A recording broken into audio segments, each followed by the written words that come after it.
Today's topic, Kevin Knox.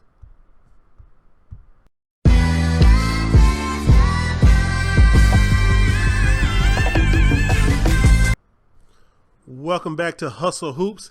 Make sure you like this video, subscribe to my channel, hit the bell for notifications so you can be gang up in this thing. Today we are talking about Kevin Knox, a 6'9" forward out of Tampa Bay. I think he went to Tampa Catholic in high school. 18 years old. 1 year at Kentucky. One and done. I think he's either the second youngest or in the top 5 of the youngest players in this draft this year. Kevin Knox is, like I said, he's 6'9". He has almost a 7-foot wingspan, and he has a 9-foot standing reach.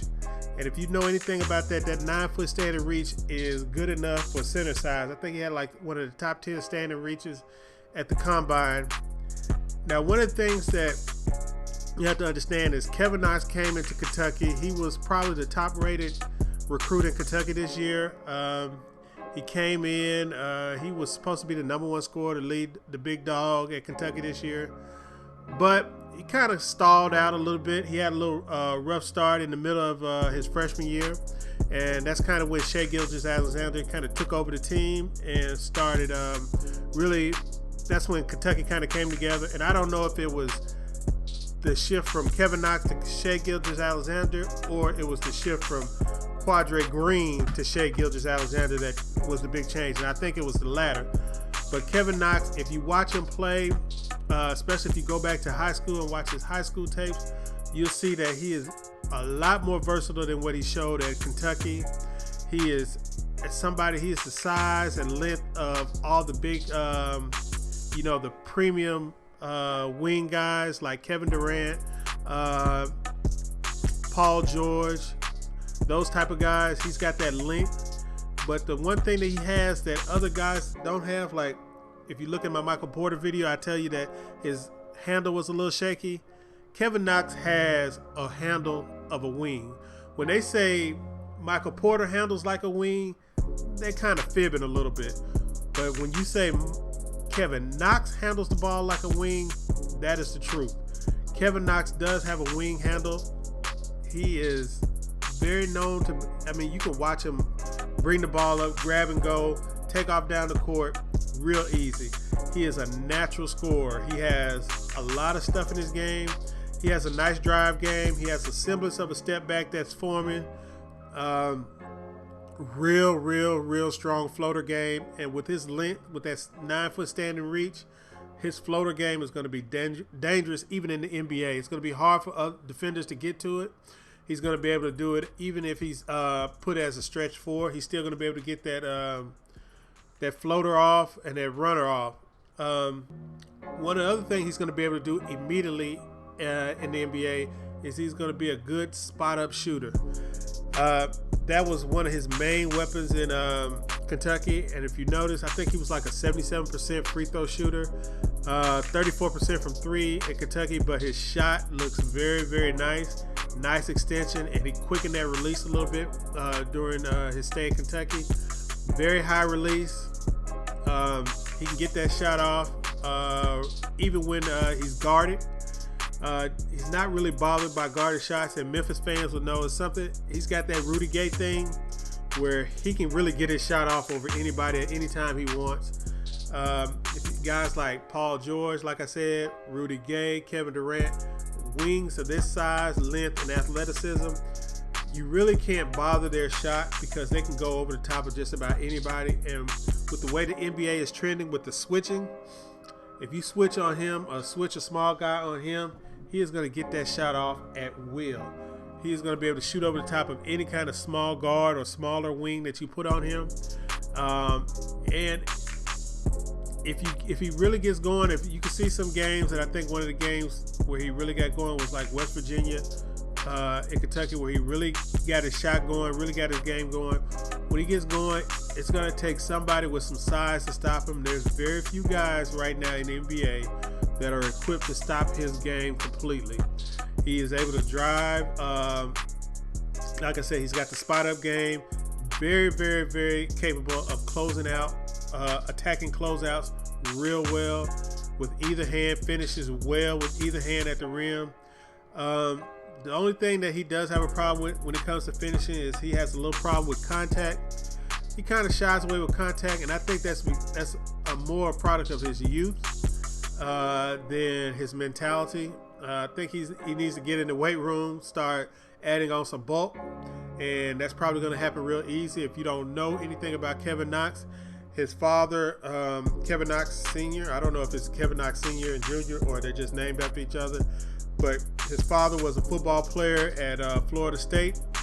Kevin Knox himself was a three-star quarterback all the way almost, I think, to his sophomore year in high school, where he had a growth spurt at the end. So Kevin Knox, the physicality of basketball shouldn't be a problem to him. I think it's just something that he has to get used to. And it really, really kind of reminds me of Paul George a lot, because he doesn't seem to have that aggressive mentality yet. But I think if you get him into the NBA and put some responsibility on him, and what I mean by responsibility, I mean scoring responsibility. If you put some scoring responsibility on him, I think he has a chance to blossom into a, maybe not a primary #1 type scorer, even though he has the skills for that. But I think he can really blossom to a very, very deadly secondary scorer that can take players off the dribble, can actually defend 1 through 5. He's going to be one of the very, very rare players in the NBA that's going to be able to defend 1 through 5. And if you look at his Draft Express profile, they've been profiling him since 2015. So you can really go back and see his progress and his improvement. You can see that when he was younger, he really had the defensive bent, and I think that's when he was really coming straight off of the football field. He had that defensive mentality, and they said that during one of the EYBLs, he was like the top defender, defending 1 through 5, shutting everybody down. And I think he has that potential long term in the NBA to bring that along with scoring. I don't think he's quite got that killer mentality that Michael Porter Jr. has, where Michael Porter Jr. thinks he's going to score 30 every time he hits the basketball court in every game. That's the Michael Porter Jr. mentality, and that's what makes him special as a scorer. But I think he can get the mentality where he's going to put up 20 plus every night in the NBA. It's going to take a while. Now, don't get me wrong, he's not going to be doing this immediately, because, like I said, he's 18 years old. He won't turn 19, I think, until almost when the basketball season starts. So he's still a young pup. And what's real curious about this thing in the draft world, guys like Jaren Jackson get a real boost because of his age. And I think Kevin Knox is like a few months older than Jaren Jackson. So he's not getting a similar boost due to his age, but he should be. And I believe that he's getting that similar boost with NBA scouts and NBA decision makers, and that's why you're seeing him rise late in the draft process. Very intelligent guy, well-spoken, good family. Like I said, when it comes to the toughness and everything like that, I think it's going to come along. I think it's something that he's going to bring later. I don't think he's one of those guys that's going to always shy away from contact, because he does like to drive the ball a lot. He likes to get to the hole. So I think it's going to be one of those things that he's going to learn, a skill that he's going to pick up. Like I said, he's got youth on his side. And if you're wondering, like, when I do these videos, I always talk about the fit with Memphis. And he's really in the same mold as, I say, Michael Porter, and really kind of like Marvin Bagley as far as his fit. He can start right now as one of the forwards next to JaMychal Green, or he can start at the wing. At the power forward with another, with 2 other perimeter players, and Mike Conley and Marc Gasol. I think he is capable of starting now and providing support and production right now as a rookie. Even at a young age, at 19, he'll be able to provide production year 1. Now, he's not going to be fully developed I don't think he's going to be a big factor in wins and losses like somebody like Marvin Bagley or Wendell Carter or other guys can do. But I think he has a lot more potential that's not really being looked at through this draft process. Like I said, he's got, for a guy that's 6'9" and as young as he is, his handle, his driving game, his shot, these are all high developed skills for somebody with a 9-foot standing reach going into the NBA. And with the NBA, the way it's trending, putting a premium on wings, this is where I differ with everybody else. Yes, I think wings are going to be at a premium, but I think these wings, when you say wings are at a premium, they're wings that can actually defend and play big guys. A guy with a 9-foot standing reach and 7-foot wingspan, 6'9" in shoes, he can legitimately defend power forwards and even most centers that are, especially the non-bulky centers. Now, he'd have problems with the guys like Embiid, DeMarcus Cousins, big guys like that. But all these pseudo centers that's running around in the NBA, like LaMarcus Aldridge, guys like that, he would be able to defend them adequately. He'll also be able to defend the other long forwards like Kevin Durant, Paul George, LeBron James, these other guys. And one of the things you will notice with the trend, there's not a lot of these guys coming out. There's not a lot. It makes it seem like it's a lot, but there's not a lot. Now, to close this out, I will say that there is a real recent comp for Kevin Knox as far as playing in the NBA right now. And I'm not saying that he's going to be this next year for the Memphis Grizzlies. But what I am saying is he's very close to the production that this NBA player had as a freshman. It had some of the same strengths, some of the same weaknesses coming into the NBA. And that comp is Jayson Tatum of the Boston Celtics. Very similar makeup. 6'8" to 6'9", 6'11"-ish wingspan, primarily a scorer. Looked kind of lackadaisical in college. Still put up numbers, and if you look at their numbers are very close to identical. Played on some flawed teams in college. So yeah, I think very identical. One's kind of gotten both. Jayson Tatum kind of was underrated going into the draft. Kevin Knox is kind of underrated going into the draft.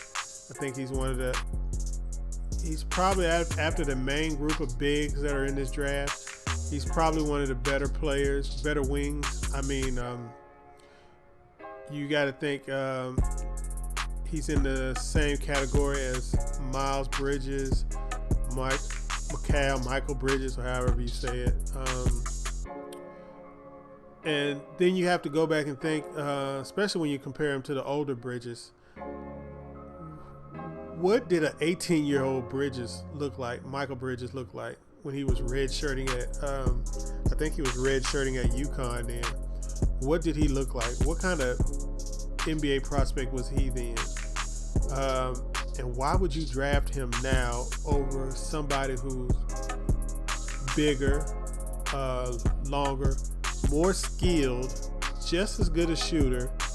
I mean, he's not as advanced a shooter as Bridges is now, but at the same age, he's a lot better, probably a lot better shooter than Bridges. Way more skilled, especially with the ball, bigger, not quite as explosive athletically as Bridges.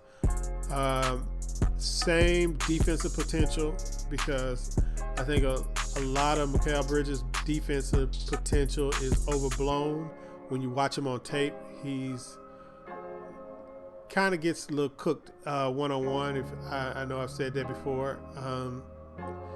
So I just don't see any reason where I would prefer either of the Bridges over Kevin Knox. And the reason being is because he is more of the prototypical top dog wing that you see in the NBA as far as being able to defend the bigger guys. I mean, Miles Bridges has the athleticism and the bulk. Very explosive athlete, very good player, but he just does not have the length that's going to be requisite as far as being able to switch, especially when you're talking about switching down to power forwards and centers. And I think that's something that Kevin Knox is going to bring to the table. It's going to be a real big strength that he's going to be able to bring to the table. And when I see, like I was saying in the Michael Porter video about him being able to play 4-5, and I think those are his primary positions. I think Kevin Knox is going to be able to play. He's going to be able to play 2 through 5, especially defensively. But he's going to be primarily 2 through 4. I think he's going to be able to play all those positions in different lineups. I think you can get away with running a small lineup where he's the 5 and you're just trying to run people out the gym and shoot them out the gym. I think you can get away with that, especially against some teams. I mean, yeah, some bigs are going to take advantage of him, but he's really going to get his thing off on a lot of people. And if you watch how Milwaukee used Giannis in the playoffs by putting him at the 5 and letting him take guys off the dribble, and you got to think Boston was defending him with probably if not the best, one of the top 2 or 3 guy centers able to defend wings off the dribble in Al Horford, and Giannis was still getting his because when you have these guys, these long, rangy athletes who can take guys off the dribble, it's a hard problem, especially when they have the length to be able to get their shot off over big guys. And now I'm not saying that Kevin Knox is going to be Giannis, but he has one thing that Giannis doesn't have, and that's a serviceable jump shot already.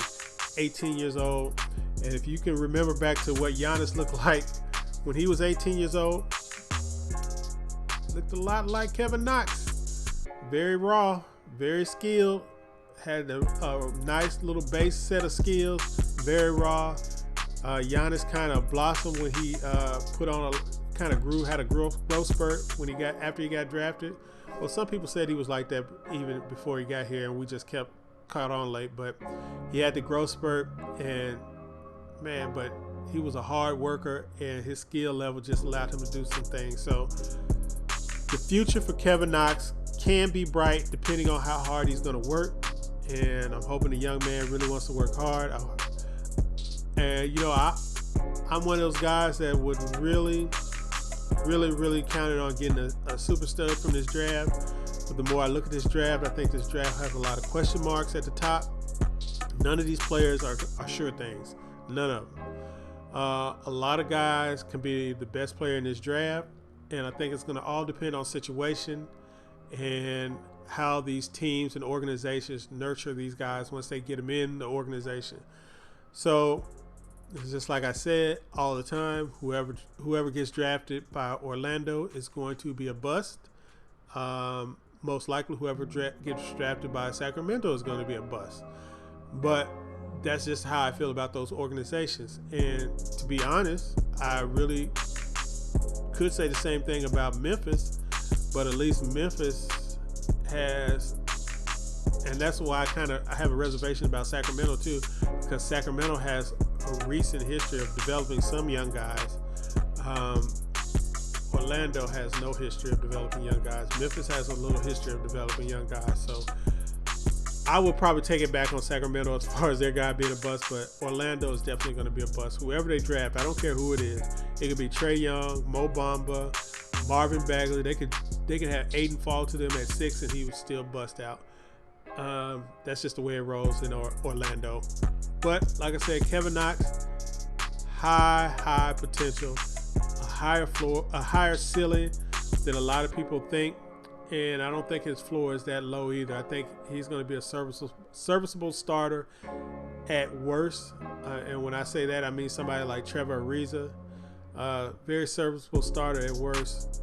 And and I think his upside is going to be number 2 guy on a very, very good contending team. So this has been Hustle Hoops, talking about Kevin Knox. And if you want to know the deal that is going to have a chance to bring Kevin Knox to Memphis, listen to the podcast that I'm going to include the link in the description of this video.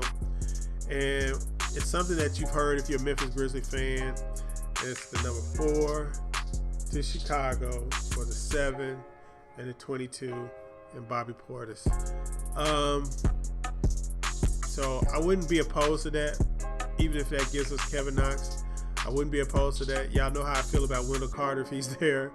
I'd be feeling a little bit salty about that if we passed on Wendell Carter for Kevin Knox. But I wouldn't be upset about it because, unlike a lot of people, I don't pretend that this is an exact science and I have all the answers. I think Kevin Knox has just as much potential as Wendell Carter, Marvin Bagley, Michael Porter, Luka Doncic as being a high-level NBA player in the future. And it's going to all depend on situation, his work ethic, and what the team puts around him. So this has been Hustle Hoops. Peace.